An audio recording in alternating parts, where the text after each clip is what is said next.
नमस्कार दोस्तों, मैं अंकुर उपाध्याय स्वागत करता हूं आप सभी का आपके अपने YouTube channel share market analysis में। दो स्टॉक्स के बारे में इस वीडियो में आप सभी के साथ शेयर करूंगा। एक है जिसमें बड़ी तेजी आ सकती है और एक है जो कल एक क्रैश का कैंडिडेट है।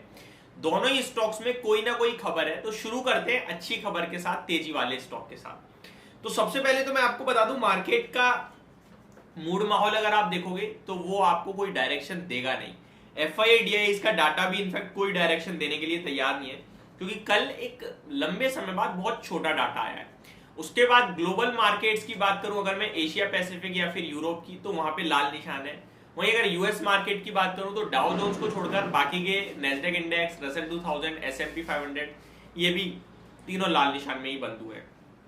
अब ऐसे में मार्केट को प्रिडिक्ट करना मुश्किल है। हम अपनी बात करें तो हम कहीं ना कहीं मजबूत हैं, स्ट्रेंथ दिखा रहे हैं, तो ऐसा लग रहा है कि बाजार ऊपर की तरफ जाना चाहिए। अब जो भी होगा वो तो कल ही देखी जाएगी, लेकिन स्टॉक स्पेसिफिक एक्शन भरपूर होने वाला है, ये श्योर है। अब सबसे पहले तेजी वाले स्टॉक की बात करते हैं। तो तेजी वाला स्टॉक है एक रेलवे स्टॉक जिसका नाम है टेक्समैको रेल।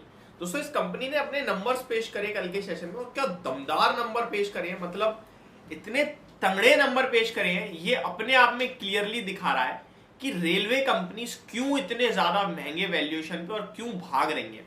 इसके पीछे का रीजन है कंपनीज की परफॉर्मेंस।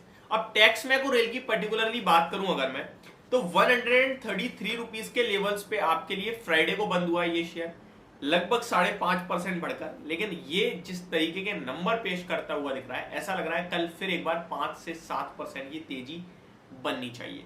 अब पहले मैं आपको रिजल्ट्स बता देता हूं। कंपनी के रिजल्ट्स की बात करें तो 13.5 करोड़ से प्रॉफिट बढ़कर 21.8 करोड़ पे आता हुआ दिखा है ईयर ऑन ईयर बेसिस पे। और अगर आप क्वार्टर ऑन क्वार्टर भी कंपेयर करेंगे ना, तो 15 करोड़ से बढ़कर ये 22 करोड़ के करीब का प्रॉफिट है। तो बहुत ही तगड़ा नंबर है, चाहे YOY या क्वार्टर ऑन क्वार्टर किसी भी लिहाज से देख लीजिए। रेवेन्यू भी देखो आप, 480 करोड़ से बढ़कर 805 करोड़ का रेवेन्यू कंपनी ने पेश करा है। तो मतलब हर एक पैमाने पे तोड़फोड़ तगड़े नंबर है।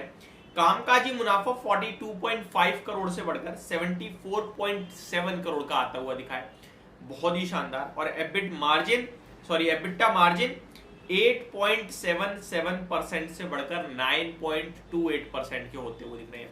तो हर एक लेवल पे बहुत ही शानदार नंबर पेश करे हैं इस कंपनी ने, मजा आ गया नंबर्स देखकर।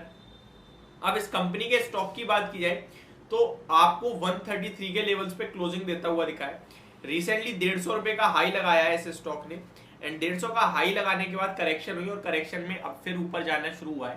तो मुझे लग रहा है दोबारा ये अपने हाईस को टेस्ट करेगा, जो इसके 150-60 के करीब के हैं। 4300 करोड़ का मार्केट कैप है कंपनी का। पीई देखेंगे तो 66 के पीई पे ट्रेड कर रहा है, तो सस्ता तो नहीं है। बुक वैल्यू 40 रुपए 42 रुपए की, 133 पे ट्रेड कर रहा है, 3 टाइम्स से महंगा है।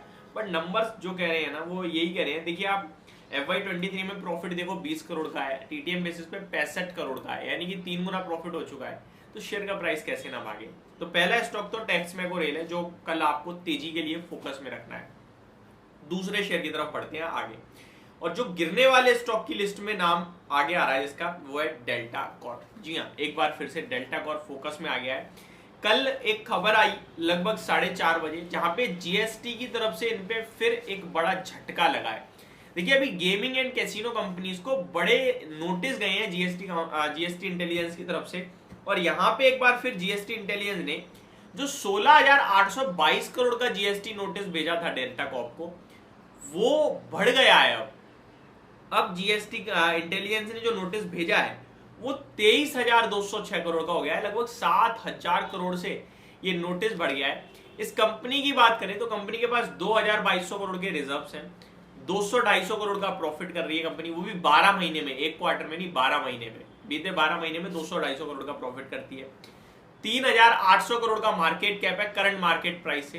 कंपनी के पास इतना रुपए है ही नहीं जो आप मांग रहे हो, तो कंपनी तो ऑब्वियस सी बात है केस ही लड़ेगी। अब ये केस अगर जीत गई, कंपनी के फेवर में आता है फैसला, तो रिलीफ है, शेयर का प्राइस बचेगा और उछलेगा भी। लेकिन कुछ अगर फेवर में नहीं आता है तो सवाल उठता है पैसा दोगे कैसे, फिर तो कंपनी खत्म हो जाएगी। अब सरकार क्या पूरी इंडस्ट्री को खत्म करना चाहती है? मेरे को नहीं लगता ऐसा करेगी सरकार, क्योंकि डेल्टा मार्केट लीडर है गोवा में। कैसीनोज के मामले में जो लोग गोवा जाते हैं एंजॉय करने, वो डेल्टा के ही शिप्स में क्रूज में रुकते हैं, डेल्टा के ही कैसीनोज में प्ले करके एंजॉय करते हैं। एंड मोस्ट इंपॉर्टेंट, गोवा एक टूरिज्म प्लेस है जहाँ पे लोग एंजॉय करने जाते हैं। अब वहां से अगर आप ये खत्म कर दोगे तो एक बड़ा इम्पैक्ट पड़ सकता है टूरिज्म पे, जो सरकार बिल्कुल नहीं चाहेगी। फिर ये सब किस लिए? तो ये समझने और जानने वाली बात है। तो बहुत सारे इफ और बट है, लेकिन कल ये स्टॉक एक बार फिर गिरावट का कैंडिडेट है। मैं आपसे इतना ही कहूंगा कि अभी आप वेट एंड वॉच करें, फ्रेश बाइंग एवरेजिंग बिल्कुल ना करें। होप आपको ये पूरी वीडियो समझ में आई होगी। Thank you so much for watching this video. Have a great day guys.